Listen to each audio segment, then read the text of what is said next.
I'm Dr. Silvia Gullino and I work in the College of Built Environment at Birmingham City University. I'm also the college lead for Equality, Diversity and Inclusion.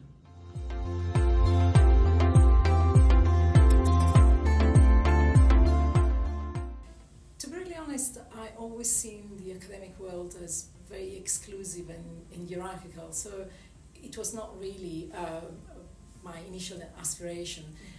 I studied and I trained as an architect in Italy, and I really wanted to work in conservation. I grew up in a small medieval town, so there were churches, buildings everywhere, anything that was incredibly old and in need of attention. So I could see myself working locally as an architect.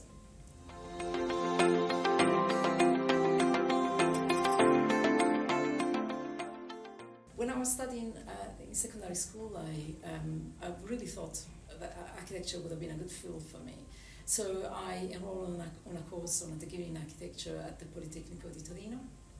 And when I graduated, I decided to carry on studying, and I enrolled on a MSc in environmental engineering because I wanted to focus more on environmental issues, on sustainable development.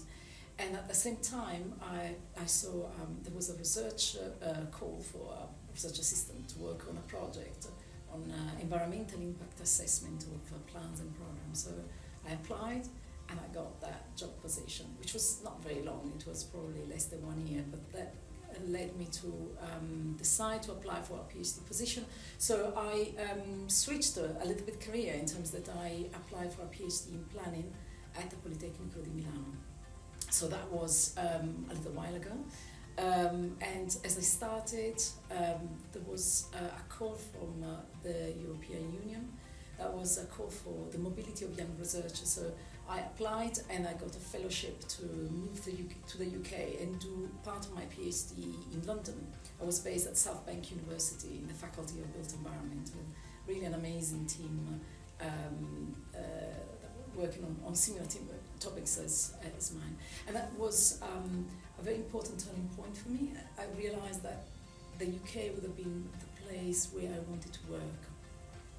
So when I went back to Milano, I finished off my PhD, and I won a scholarship to go to Johns Hopkins University in Baltimore, where I did my postdoc.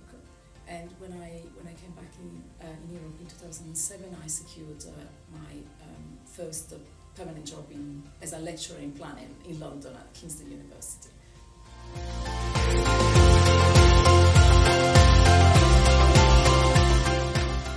I like the mix of teach and research, and I like the autonomy that I have of developing new ideas, new collaborations with colleagues in the university or different universities, and networking on new research proposal, new research bids.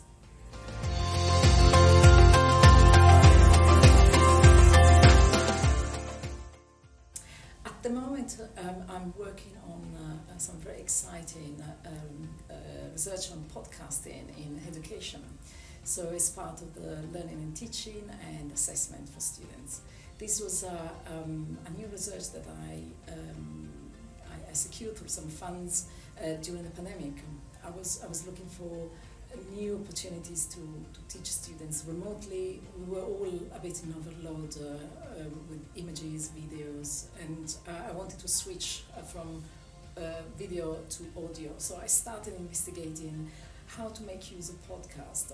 And through some funds, I managed to build up a new team and started investigating how to make effective use of podcasts with the students. And students really love it. So it has been an ongoing project since then. And we are now looking at podcasting as a way of engaging local communities, so more as a research methods in community focused projects. Other research I'm involved at the moment is a range of projects that look at EDI, so equality, diversity and inclusion in academia and in the built environment.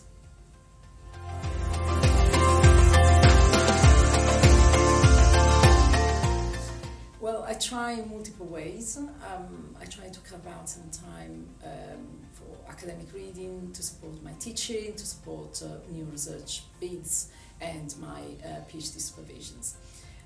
Then I try to keep up with new research much closer to my own research when I'm preparing for seminars, for conferences, for keynotes, and I regularly take part in them, but also more informally through my research networks and my connections, semi-formal workshops and catch-ups allow me to keep up with the new research in the field.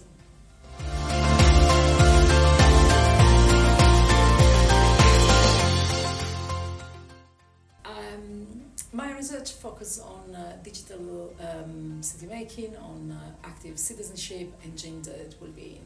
So over the years I led or I collaborated with a number of projects, and they've all been very meaningful to me, but there are probably two that are come to my mind right now.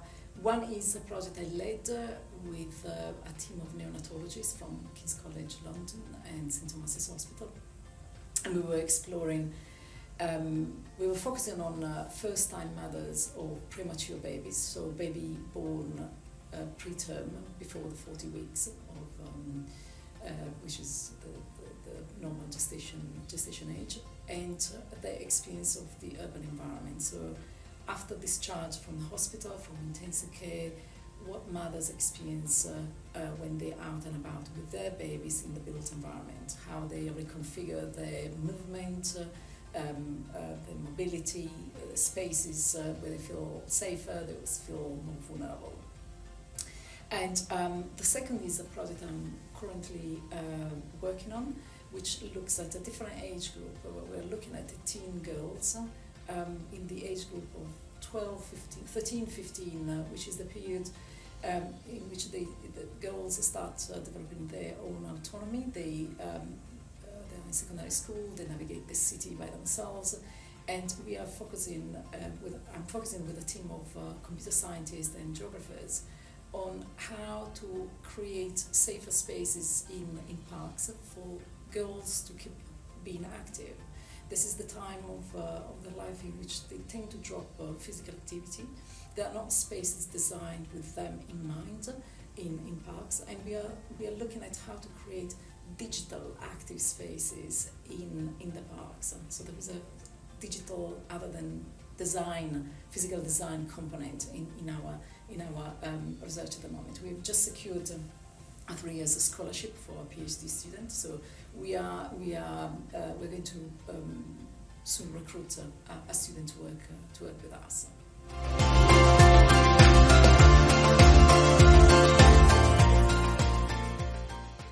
The world is changing rapidly, and the university will have to change accordingly to provide courses and graduates that are able to have the knowledge and the skills to address such challenges, environmentally, socially, economically.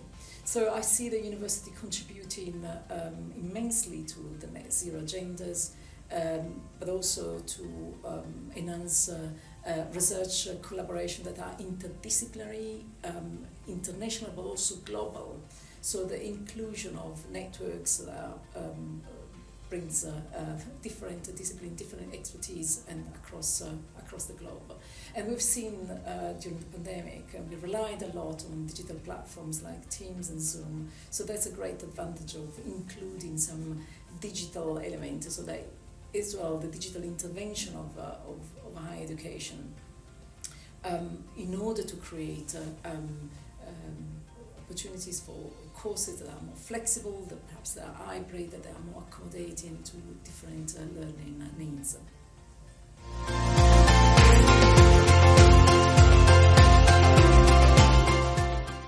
Well, it has been quite easy for me, because as soon as I started my PhD, I spent lots of time abroad internationally, first in London and then in Baltimore, so the transition has been fairly easy and shaped my career.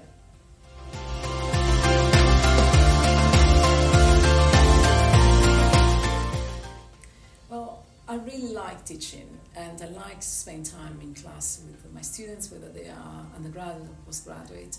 I tend to teach design-based modules, like placemaking, development project. So there is often a very strong practice-based component, a real-life scenario. I present to students a real problem, and we need to find some solutions. Often there is a client, and often from the third sector, so a charity based in Birmingham. We support them with some possible solutions. And students love it. Students really enjoy the fact that there is a very likely scenario, and they like the studio-based approach, and they always comment on positive energy and enthusiasm that I bring to class.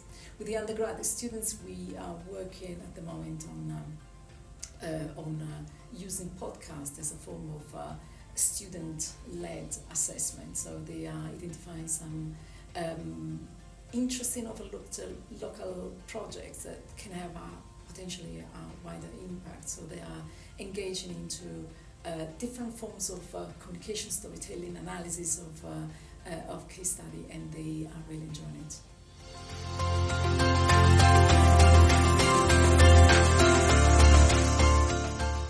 Well, my colleagues and my students. My colleagues are incredibly talented and creative, and there are endless opportunities to collaborate with them and on new ideas, new events, and the creativity and the diversity of opportunities is something that is very enthusing for me. And the students are the daily part of my work. I love being in class with them. I love supporting them in their progression through the years and seeing them really flying at the end of it. I also like working with them and doing some research. So over the years I involved quite a few of my students as research partners in my research projects, and that has been an incredible rewarding way of doing research for both parts, and I see them really flourishing.